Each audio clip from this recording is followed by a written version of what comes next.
সকলোকে নমস্কাৰ জনাই আজি এটা কথা আলোচনা কৰিব ওলাইছোঁ যে অসম চৰকাৰে এটা পদক্ষেপ লৈছে যে যিসকল SSC আৰু ষ্টেট পুলৰ শিক্ষকতা কৰি আছিলে সেইসকলে অসম চৰকাৰে এপইণ্টমেণ্ট দিব য'ত যিটো এপইণ্টমেণ্ট সম্পূৰ্ণ পাৰ্মানেণ্ট এপইণ্টমেণ্ট হ'ব।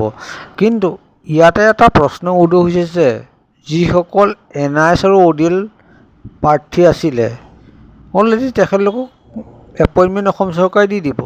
পৰৱৰ্তী সময়ত যিটো DW যিটো 5,500 যিটো এপইণ্টমেণ্ট আছিলে তাত ODL আৰু NIS এপইণ্টমেণ্টৰ ক্ষেত্ৰত কিবা বাধা আহিব পাৰে নেকি?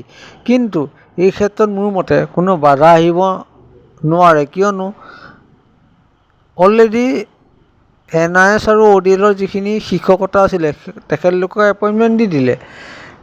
ইয়াৰ পিছত কোনো কৰ্মৰত শিক্ষক ODL বা NISৰ নাই। কিন্তু ইয়াৰ পিছত নতুন যিটো বিজ্ঞাপনত যদি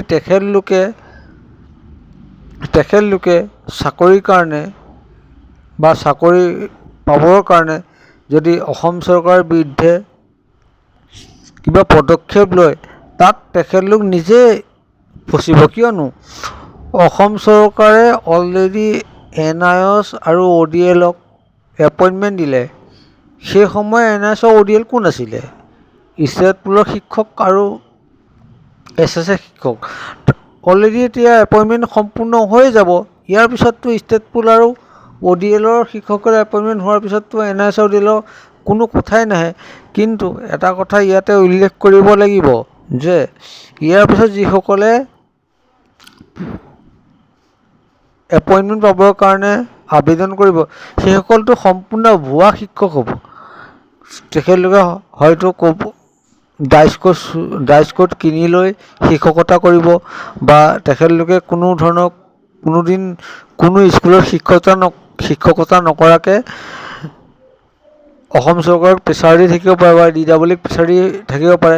কিন্তু তেখেতলোকে নিজে ফচিব। কিয়নো ফচিব? তেখেতলোকে এটা ভুৱা প্ৰক্ৰিয়াৰ মাজেৰে এটা শিক্ষকতা কৰিব গৈ আছে।